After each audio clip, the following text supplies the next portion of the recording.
May mga kami, may din sa atin na andito. Printer, no? So, ang model ay ito, Epson L120. Yan. So, nakabaklas siya. At, na-check ko na rin yung possible na problem niya. So, ito yung pinakang problem ng printer. Yan. So, yung pinakang issue niya. So, ito. Yan, nagdo-double image. Yan.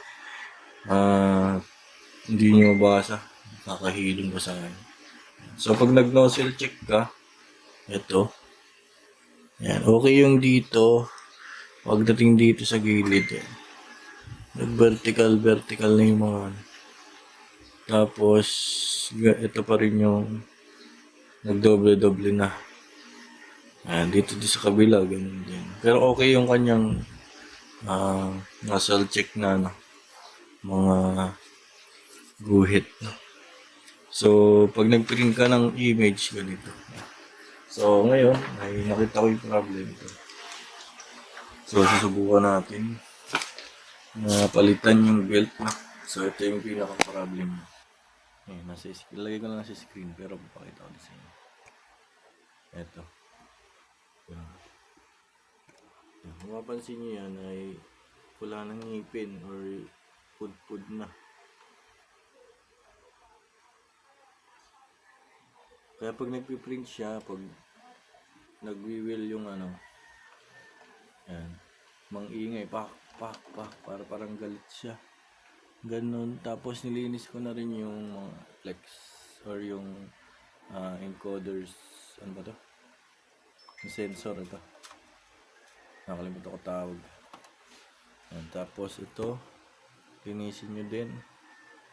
Yan lang yung mga pukusin mo. So, update ko kayo kapag nag-okay mo.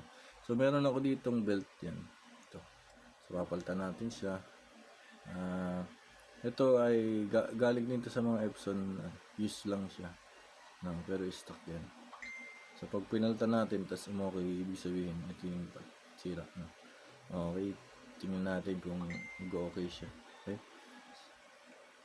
I-ano na natin. Palitan na muna natin.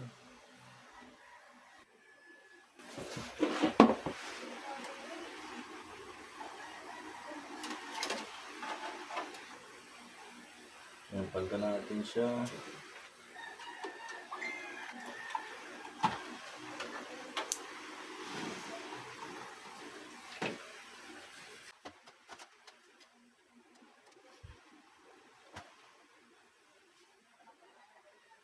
So, palitan natin ha. So, papakita ko sa inyo paano magpag. Ayos lang natin yung kanan natin. Pagpasensya nyo na yung lamay sa lahat. Ay madumi na. So, marami na kasi yung pinagdaan ng printer. Hindi ka nagawa. Kaya ginawa. Balisin natin yung screw. May screw yan dito. Nakikita ba? Yung screw na to, ayaalisin natin.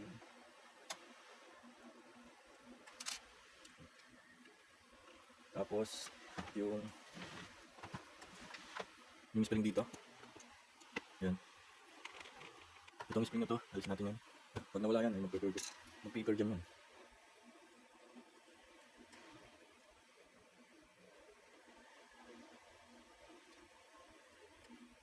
Yan, alisin natin siya. Tabi niya ng maayos. So, alisin natin to. Alisin natin siya kung gano'n. So, tulak lang natin. Yan, papunta dito sa atin. Ito, papunta dito yung tulak. Okay. Then, ito kasi yung kailangan natin access. Dito kasi. Yan, dito tayo access. Tanggalin natin yung belt. Dito kasi mas madali. So, may ibang proseso. Babaklasin ko lahat dito. Dito kasi mas mabilis. Yung gagawin natin. So, sa pagbaklas, gamit lang yung tweezer. Ito. Kung hindi nyo naman kayang gawin, ay pagawa nyo sa technician. So, bago pala natin yung baklasin, ay dito muna tayo sa tanggalin muna natin itong belt. Dito muna natin tulugan.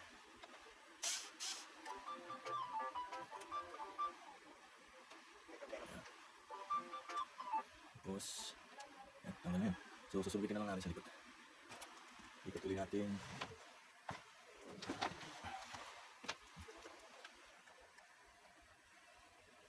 Sampitin din.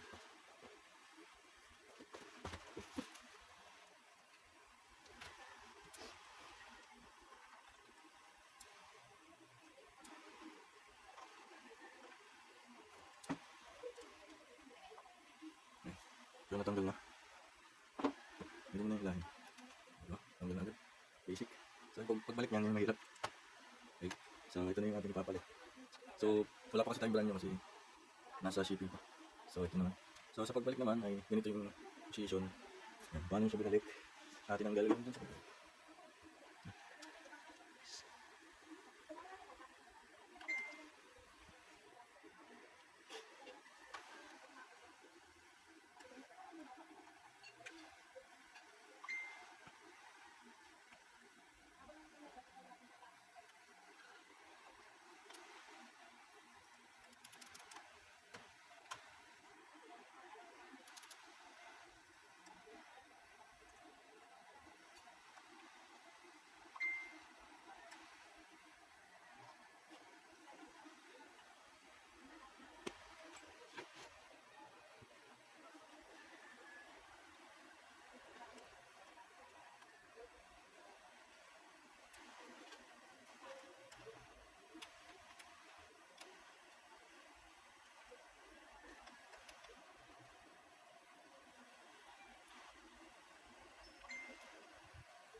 Yun yung style.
Kaya sipitan nyo dito.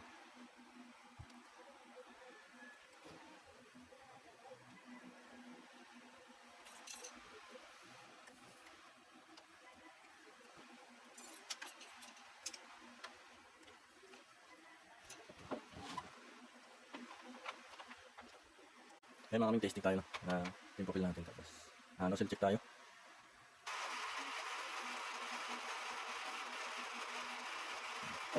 Tingnan lang natin yung nozzle check niya. Okay. So nag-error, no? Ay.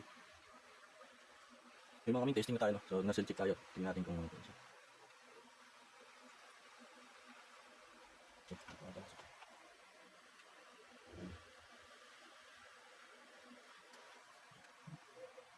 So yung mga kaming nozzle check tayo. Tingnan natin kung okay siya. Yan. So pag nag-okay, ibig sabihin yun yung problem. Yan. Sana mag-okay siya. So ito yung pinaka-ganyan. Issue niya, yan, balat na.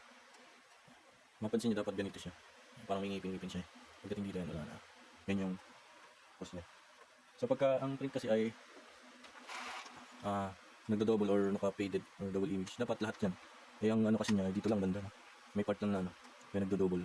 Gawa siguro ng belt. Pagka ganun ng belt ay hindi na kumakapit maayos. Kung saan lang napupunta yun. Yun yung pagkakaano ko saan. Analyze. Bakit naging ganito yung problem. So napagod mo yung pinang belt. Yan. So ito, mura lang naman to. Nasa 100 lang, wala pang 100. So pag sinisigil ko sa customer, 100 na. Nasakto yan. Kasama na shipping. Then yung link pala ng belt ay nasa description. Lagay ko na lang kung saan yung bibili. Yan. So, tsaka yung ibang parts kung yun yung naging problem. Nasa description ng video na to. Yung link kung saan mabibili yan. Shopee po yung lalagay ko dyan. Salamat sa panonood nyo. And gusto mo pa ng ganitong mga video, no? Ay subscribe mo yung ating channel. Then like mo yung video. And hit mo yung bell para pag nag-upload ako, manonotify po kayo sa mga video na ina-upload. Salamat po sa panonood. And God bless po mga kaming. Ayun nga mga kaming, yun nga yung problem. So, Yun yung pinakang nagkakos bakit nagdodoble. Then ayan, na-fix na. Ayan, linaw na. Kung kita nyo naman yung numbers. Saan ba yung isa? Ito pinagkaiba nila. Ano makita mo? Ayan.